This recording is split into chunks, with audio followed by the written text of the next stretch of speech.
Hey folks, this is Tennessee Brando with the MeidasTouch Network. In the past, I have done videos on here about Julie Green. She is a self-proclaimed MAGA prophet, and she claims that Donald Trump is being used by God, that God has got his hand on Donald Trump. He has called Donald Trump and chose him like he chose King David and the Apostle Paul. I mean, she really puts Donald Trump in that category and always assures that all of this stuff happening, God is going to deliver Donald Trump from it. And in the past, when I've made videos like that, I've talked about how that politics shouldn't be influenced by religion. But as I watched this next clip with her talking to Eric Trump, I had another angle of thought hit me. So I want you guys to watch this clip of Julie Green talking with Eric Trump about how God is going to save his daddy. And then let's come back and talk about a different angle of thought on this whole thing.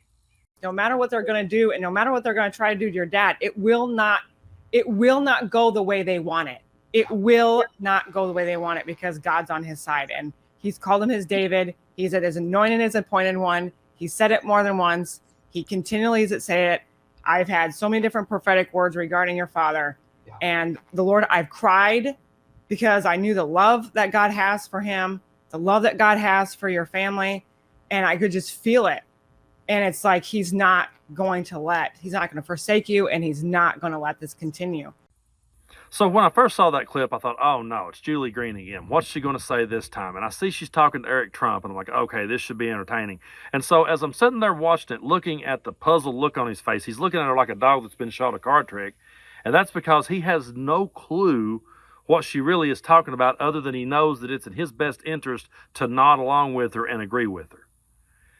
And that's when I realized, Eric Trump, Don Jr., Ivanka, Donald Trump himself, none of those people know the first thing about Christianity. Donald Trump was never the face of Christianity before this whole thing happened. He just found a way to grift them. He just found a way to use them to his advantage. And he would do it regardless of who it was. If suddenly some country and western band from Idaho came out in support of Donald Trump and claimed that they talked to an invisible man that said Donald Trump would be okay, Donald Trump would post a link to that person saying that and claim it to be true. If a soccer team out of Kennebunkport, Maine said, hey, we are in support of Donald Trump, he would be for it. It would not matter. If serial killers on death row stepped forward and said, hey, we're for Trump, we've been praying about it, and God's been telling us that Trump's going to be okay too, Trump would be tweeting a serial killer. That's how batshit insane and deranged this guy is. He knows nothing about Christianity, and he never taught it to any of his children. So there sits Eric Trump with this puzzled, dumb look on his face, and he just knows to nod in agreement. And he would have nodded in agreement with a member of the Manson family. If Tex Watson had been sitting there saying, I was praying to God the other day, Eric, and he told me that your dad's going to be fine, he would be nodding along with Tex Watson, and Donald Trump would be on Truth Social saying, great American Tex Watson just said that I'm innocent. Because they will grift anyone.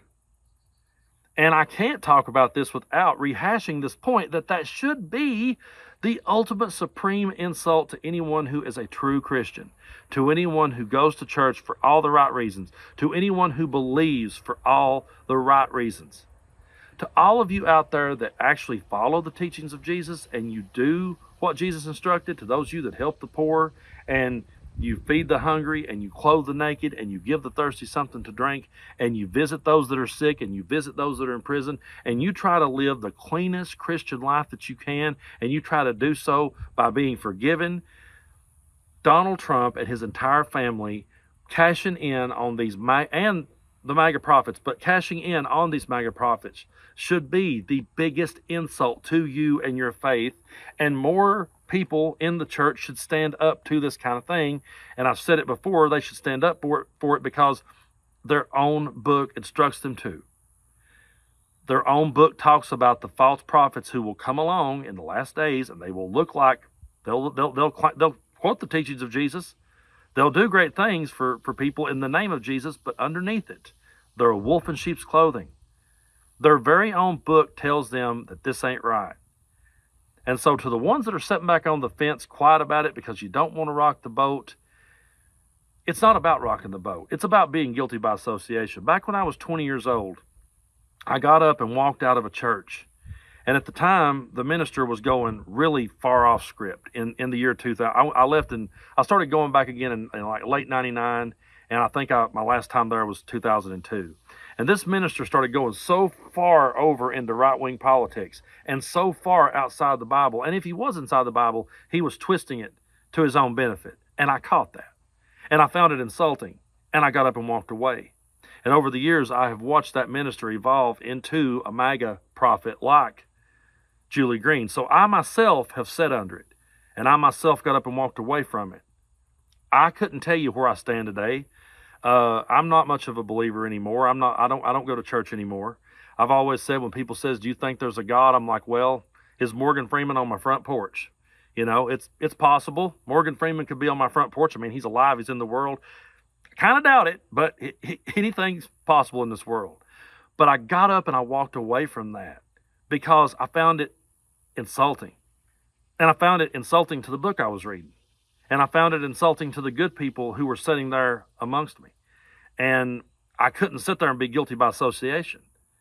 You know, some people will say, well, I just go for the sermon. You know, I don't see how you can say that anymore when those are the type of sermons that MAGA preachers are preaching. If you're going to a church where they're preaching the teachings of Jesus, this isn't directed at you. I'm talking about the MAGA prophets and their churches, the Greg Locks of the world, the Julie Greens, and all these grifters that are loving to grift. If you really read your book, you would find it as an insult. And the fact that you're not standing up and saying something about it actually goes against what your very book says. You're guilty by association at the end of the day. Eric Trump, he's just clueless. He's just sitting there using it to his benefit. And so is the entire Trump family, and any true believer should be highly offended by that. So I'm sure we'll see more clips from Julie Green, and I'm sure no matter what happens, she will find a way to spin it. She will cherry pick a Bible verse out to say, well, look here now. The Apostle Paul was once in prison, so it's the moment's coming, whatever. She's always going to have something to say because in that world, there is no reality, so they can just make it up as they go. And that's what we're always going to be up against. But we have to keep combating that kind of ignorance, and we have to keep speaking out about it because you can't be guilty by association, and silence is compliance.